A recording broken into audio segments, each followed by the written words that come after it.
horse with the speed of light, a cloud of dust, and a hearty Hi-Yo Silver, the Lone Ranger.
With his faithful Indian companion, Tonto, the masked rider of the plains led the fight for law and order in the early days of the western United States.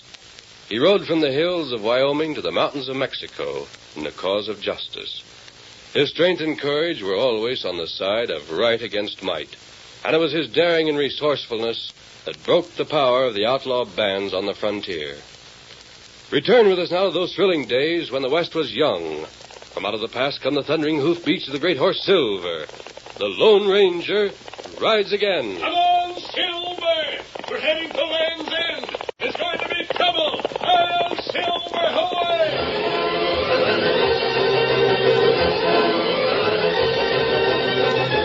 The Lone Ranger and Tonto had made camp for the night in a cave near the banks of a river. The rocky cavern was so large that Silver and Scout had been led inside. But after the men had rolled into their blankets, the horses became restless. I can't get to sleep while Silver's so uneasy, Tonto. Something's troubling the big fella. Silver, like good watchdog. Him always give sign when trouble come close. Trouble for us or for someone near us? I'm going to get up. There now, old fella. Steady, Silver. What's the matter with you? You hear? Tonto, it sounded like a gunshot. That right. It come from north of cave. I don't suppose there's any use trying to investigate that shot tonight. We might have a look north of here in the morning, though. Maybe a cowboy shoot wolf. I've never heard of wolves in this section. Maybe rattler. It would take sharp eyes to see a rattler in darkness like this. I don't know of any ranches around here either. The nearest town is Land's End. That's 10 miles away. I'm going to have a look out of the mouth of this cave. There might be a second shot.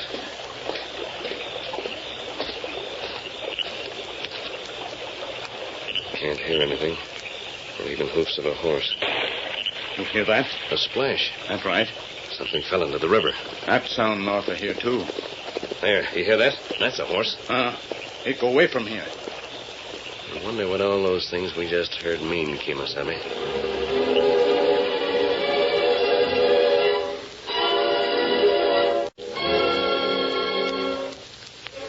The next afternoon, Jimmy Stevens, a young manager of the express office in Land's End, was working at his desk when his wife entered the office and...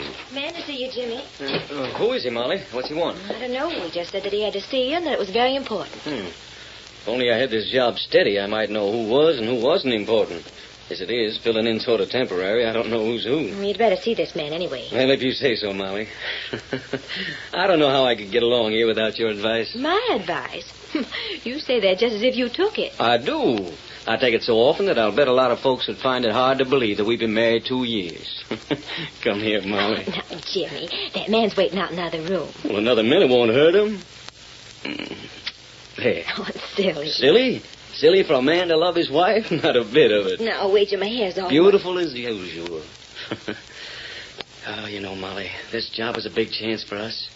If we can show the Wells Fargo people that we can handle this office, they might let us keep the job permanent and not send a man to replace old Abe. It's a mighty big responsibility, Jimmy. And you might be keeping one of the important Wells Fargo men waiting. Now, should I send him in? Doggone, I never thought of that. I'll go talk to him. I'll bring him in this room. Oh, no, not with so much cash in the safe. Better for me to talk out in the other room. You stay here. If you do leave, be sure and lock that safe. I shan't leave. Good afternoon, sir. Good afternoon. You're in charge here? Well, I am right now. What can I do for you? My name is Barton, Sam Barton. You should have a letter about me. Golly, Mr. Barton, there might have been a letter. Might have been. Don't you know? Well, you see, the man that had charge of this office died a couple of weeks ago, and I've been in charge since then. Oh. I don't know much about the letters Abe had before he died. I was his assistant, but he never told me much about things. You're temporary here, is that it? Well, I hope it'll be permanent. Yeah, up to you, huh? Up to you to do the job right. Well, that's about it. Well, save you looking up the letter. Here's my credentials. You can see that I'm a special detective sent out here by Wells Fargo to check on things. There's a lot of cash goes through this office. Yes, sir. The whole payroll for that railroad gang goes through here, doesn't it? Yes, Mr. Barton. Take your time, look those papers over, and satisfy yourself that I'm who I claim to be. I am. I hope you don't take offense. I'd think you were careless if you did otherwise. What's your name? Stevens, Jim Stevens. Glad to know you. Glad to know you, Mr. Barton. Now, won't you sit down? Oh, here's your credentials back. I reckon they're all right. Thank you. Have a man a few words, Stevens. I'll get right to the point. Yes, sir. I suppose you wonder why I come here. Well, I figured you'd tell me sooner or later. The fact is, we've had information about a robbery that's going to be attempted. A robbery? Yes, robbery of the railroad payroll from this office. You've got a safe here, haven't you? Yes, sir. Well, this critter that plans to burglarize your safe is from the east. His name is Durkin. Durkin? I never heard of him. He hasn't worked in this part of the country very much, but he's done a plenty of safe cracking in the east. The law finally caught up with a pal of his, and this pal squealed and told what Durkin's plans were. Oh, I see. How long do you have the payroll in this office? Well, generally not more than one night. Comes in on the stage one day and is picked up by the railroad company the next. When is the next payroll due? Well, as a matter of fact, Or have you got the cash in your safe now? Well, that is And if that's the case, this crook is likely to make his play for the money tonight. How often does the payroll come out here? Every 2 weeks. Tonight's the night, then I'll bet my shirt on it. It's a good thing I got here. Tonight? Yep. Who's that? Molly. Jimmy, look out there. There he goes. Yeah, I see him. Who is it? Who is it? Masked man, he's riding over that way. Oh, Jimmy, what does it mean? I don't know. Where'd you see him, Molly? What was he doing? I was sitting here watching the safe, and then I looked up. I felt sort of that someone was in the room with me. Turned around, and then I saw this man's face. He was at the window. The window? Which window? That one right there. He was standing beside his horse. He could see the safe then? Yes, he must have been watching from there. Oh, You needn't worry about me, ma'am. This is Mr. Barton. He's a detective for Wells Fargo. oh, detective. Yes. Did you get a good look at the man's face? Yes, that is, I saw his mouth and chin. The other part of his face was masked. Man. Are you sure of that, ma'am? Yes, sir, I'm sure of it, Mr. Barton. He had a black mask across his eyes. That's him then, Mr. Barton. It's Durkin, the safe robber. Safe robber. Mr. Barton was telling about a crook named Durkin that plans to rob our safe. Oh, Jimmy, that money. I don't aim to lose it. Forewarned is forearmed. That's the idea, Stevens. Forewarned. Just let that critter make his play. We'll be ready for him. Oh, Mr. Barton, this is my wife, Molly. She's helping me here. Glad to know you, Mrs. Stevens. I'm afraid I'm trembling like a leaf. Beside of that masked man, I was so frightened. I can understand that, ma'am, but don't you worry. Don't you worry a thing. I've come a long way to get Durkin, and if he tries to rob the safe, we'll catch him in the act.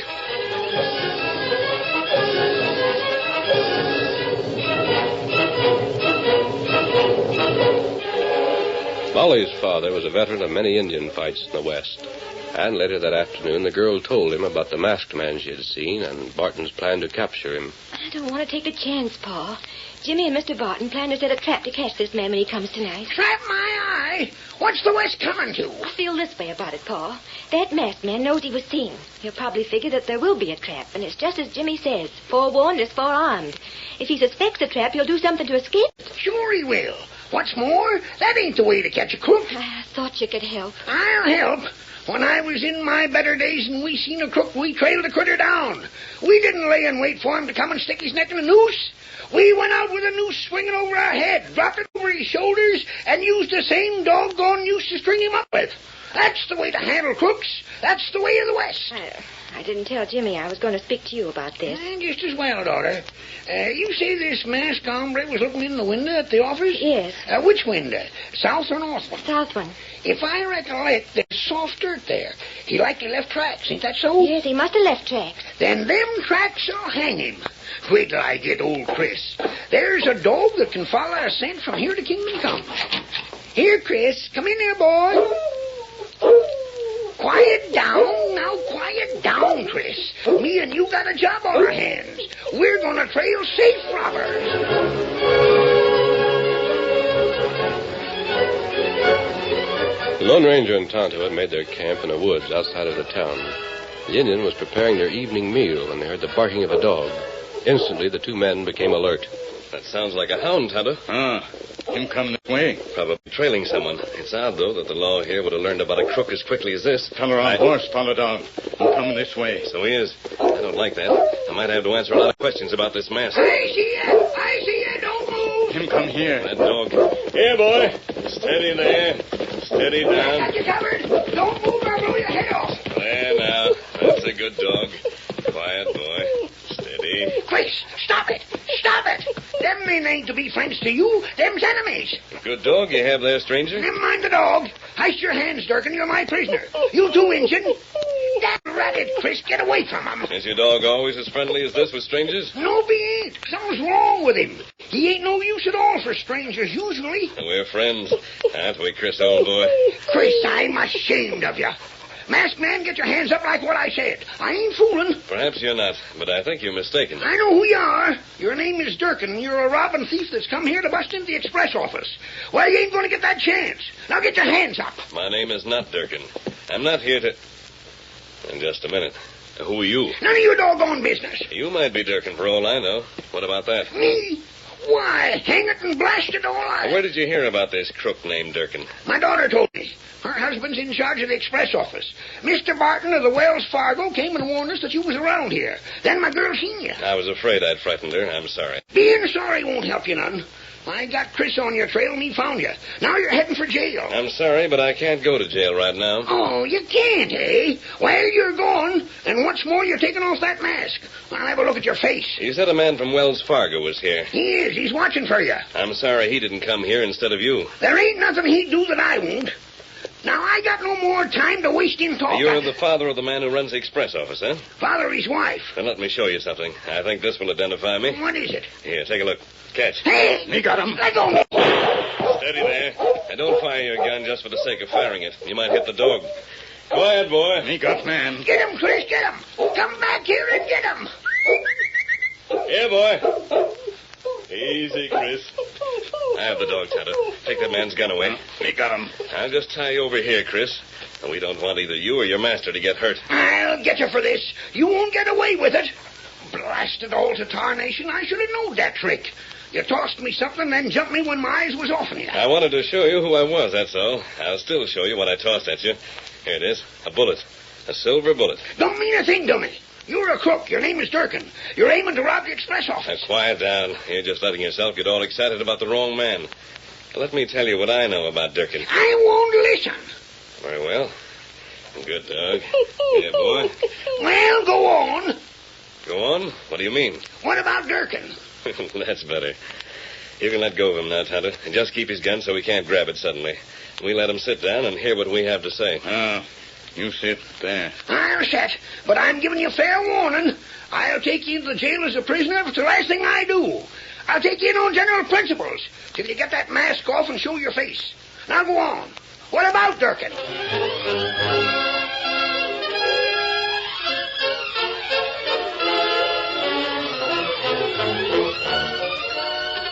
The curtain falls on the first act of our Lone Ranger story. Before the next exciting scenes, please permit us to pause for just a few moments.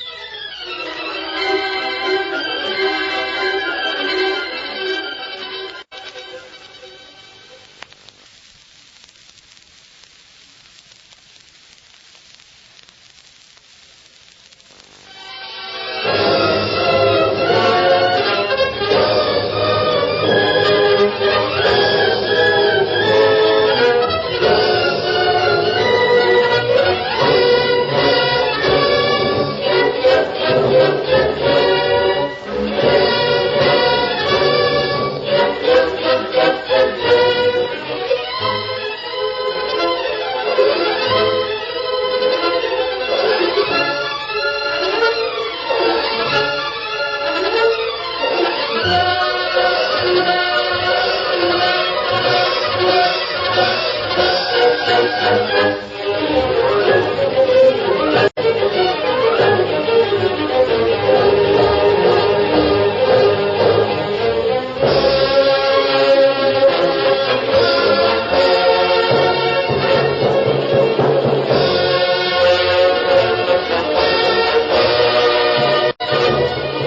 to continue our story. As Barton and Jimmy Stevens waited for night and the expected visit from Durkin, the detective answered Jimmy's questions concerning his work for the company. What you say is downright interesting, Mr. Barton. Sure must be an exciting life, traveling all over the country protecting the Wells Fargo offices. Interesting, maybe, but sometimes real dangerous. Now take this man Durkin. Yeah? I've never seen the man. Don't have any idea what he looks like. Molly gave us a pretty fair description of him. She saw him at the window, you know. Uh-huh. I still think that he'll be afraid to come back tonight. He must know by this time that you're on the job here. We'll see. That's the best way. Wait and see. I don't suppose he'll show up before dark, will he? It ain't likely yet. Jimmy, I'm scared. Scared again, Molly? It's about Paul. He hasn't been back yet. Your father? Yes. Oh, I wish I'd talked to you first, Mr. Barton. I shouldn't have let Paul go. Go? Where to, Molly? I told him about the face at the window. I was afraid Durkin would kill you if he came here to rob the office, Jim. I told Paul about it. You shouldn't have done that, Miss Stevens. Well, where is Paul? He took Chris. Chris is his old hound, Mr. Barton.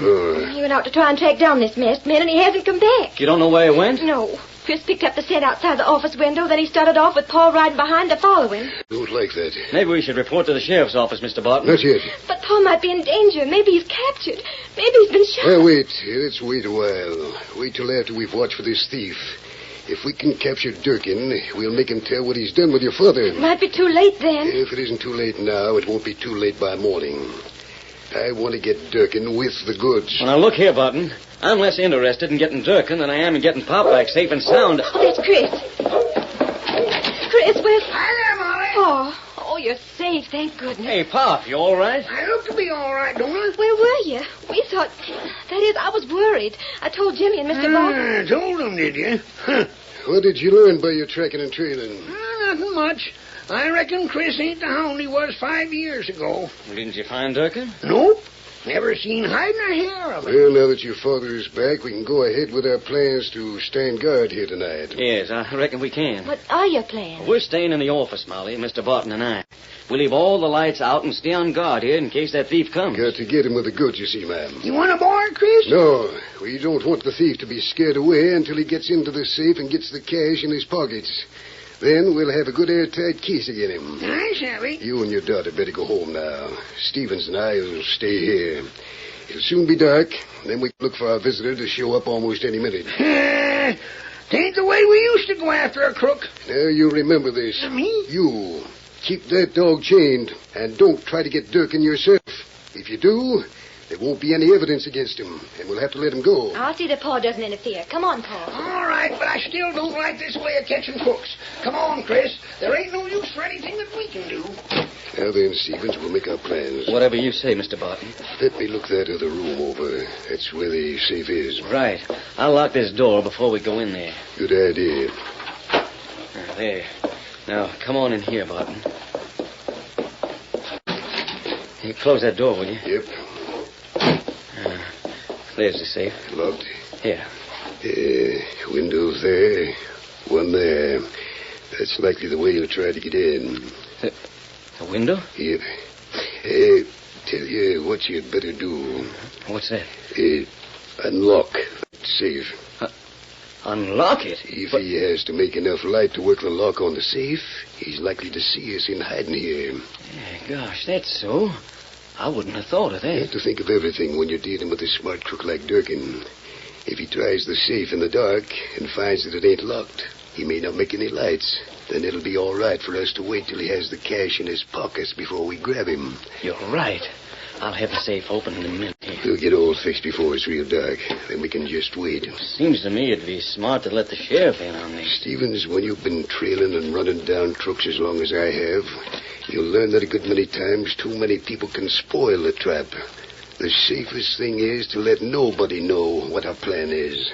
Then there's no chance for a leak, you see. Yeah, it would mean my job if we lost the Sure it payroll. would. There. It's unlocked. Good enough. Now, you crouch under that window, and I'll wait under this one, you see? Yeah. When he comes, let him get in. Don't take no measure to stop him. Just keep still. Don't even breathe loud. Wait till he starts making his escape. Then we grab him. That's it. I want the crook alive, not dead. He stole a lot of stuff. And while he lives, there's always a chance we can get some of it back. Whatever you say, Mr. Barton. If shooting is needed, let me do it. Now get to your place and settle yourself in a comfortable position. And keep quiet.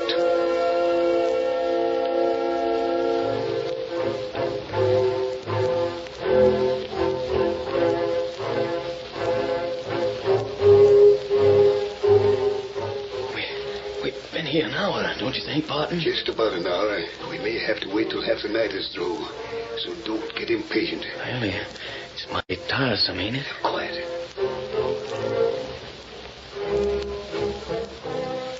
How long is it now, Barton? Quiet. Don't talk. Can't tell when the crook will be sneaking up. I figured to be 2 hours now. What's the matter? You getting tired?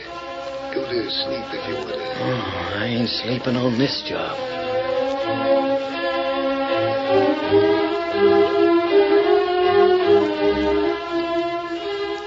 The minutes passed slowly for Jimmy Stevens.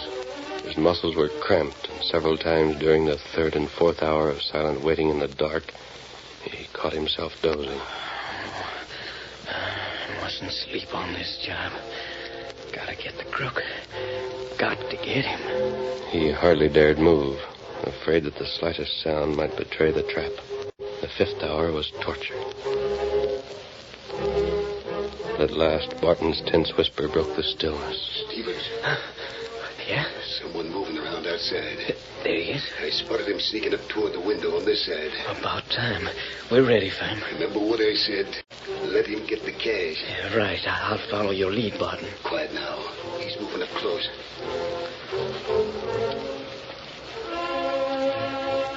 Jimmy saw the black outline of a man's head and shoulders rise against a square of moonlight at the window. Then he heard the window being opened.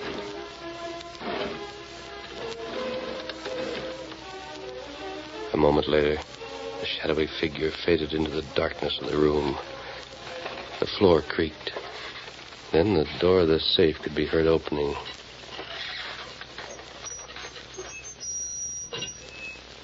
A muttered exclamation. Unlocked. Good. Jimmy Stevens tensed every muscle, ready for action. The figure appeared once more at the window. Then Barton cried out. All right, I've got you. I'm with you, Barton. Oh! Hey, he slipped away. Get him. He's got out. I'll drill him. I'm half blinded. He smashed me in the face with something. Missed him. Now stand aside, Barton. You're blocking me so I can't shoot. I'll get him this time. Don't let him get away. Stevens. Stevens, this is bad break. He's gone. Yeah, he's gone. He got away. Confound my shooting. Why couldn't I have dropped him? Why didn't I shoot the kill instead of trying for his legs? We've got to get after him. Get a light, Jimmy. Get the light going, and we'll see for sure if he did rob the safe. Just a second. I'll have the lamp going. Oh, if you'd only let me jump him while he was at the safe. Now what'll we do? Keep your head, boy. That's the main thing. There's the light. And look, he's cleaned out the safe. That's bad. But don't give up all hope. I'm a good man at training a crook. I'll catch up with him. Oh, my job's as good as gone now. Jimmy, the shooting, are you all right? Molly, the cash is gone. He got away with it. What's that? Got away with it, did he? Yes. How'd that happen, Barton? Jimmy closed in on him and got smashed in the face. Oh, Jimmy. I fired, but missed him. I'll get started after him right away. I wouldn't be in too much of a hurry. You, what? There he is. That's him. Put your hands up. The masked Take it man. easy. Get the guns from both those men, Tonto. We don't want any shooting here. Tonto, get gun. You've got plenty of nerve coming back here like this. How did the thief get in and out of here? You ought to know. Right through that window. In that case, there should be footprints beneath the window, shouldn't there? They wouldn't be on that side. It's hard ground. It ain't like the other side of the building. But it is. It's all soft now. There was some water spilled there. So the tracks of anyone who went out that window could be seen. What? I explained to your father, Stevens, just who I was. That's right, boy. He told me who he was and who this Mr. Barton was. My name is Barton. I proved that. Me got gun now. Very well, Tonto. You see, Jimmy and Molly, the Lone Ranger. The Lone Ranger? Oh? That's right. The Lone Ranger heard a shot last night. Then he heard something splash in the river east of here. He found the trail that Barton's horse had made up to the river, then seen where there'd been a rumpus. Then he found the body of a man that had been shot washed ashore downstream. Well, the tracks of the horse went from the river to here. You can't talk yourself out of this. What did you do with the cash? You keep quiet. Quiet. We realized, after studying the trail of the horse, the rider was changed at the river. One man rode the horse to the river. There was a shot, and a man was killed. The other man rode the horse from the river here. Let him talk. Quiet. That means that the man who came here killed the man we found. I didn't know who it was until Barton told you that a crook named Durkin was on his way here. Where you... Go on, mister. Durkin was on his way here and knew that Barton was after him. Durkin's horse gave out. Then Durkin waited, killed Barton, and stole Barton's horse and credentials. You mean that the man called Barton is really Durkin? I think so. He figured out a scheme to rob the safe and do it right under your nose. But I saw You saw a man rise up against the window. Are you sure the man wasn't in the room all the time? Oh, gee, I never thought of that. Me and them two know that no one come through that window. Barton, Durkin, whatever your real name is, you took the cash and tucked it into your pockets, then made believe you shot at the thief. In the darkness, you struck Jim in the face so he couldn't see what you were shooting at. That ain't true. If that's not the truth, there'll be footprints outside the window. If my story is true, the cash will be in your pockets right now. Take a look, Stevens. Barton, you dirty double-crossing polecat. If that's the truth... Get away from me. You can't do that. There's a hat stuffed inside his vest. The one you saw when he gave his act. And the cash. Jim. All right, you got me. Now what are you going to do? That's a starter for you, Durkin. If I had a gun, I'd drill you. Well, that's why we took your gun, Jim.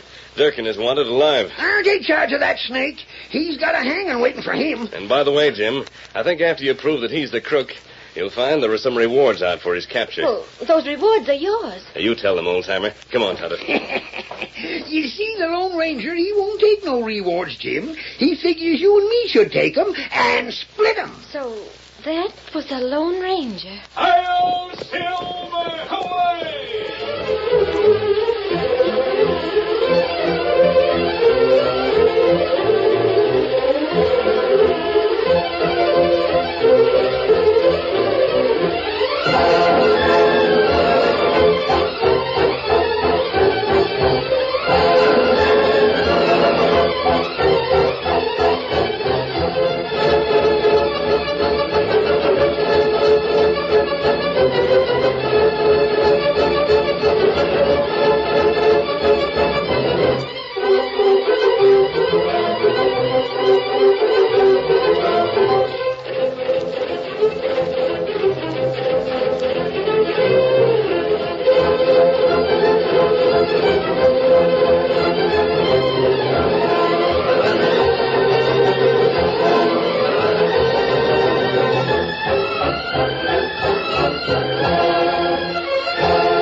The story you have just heard is a copyrighted feature of the Lone Ranger Incorporated.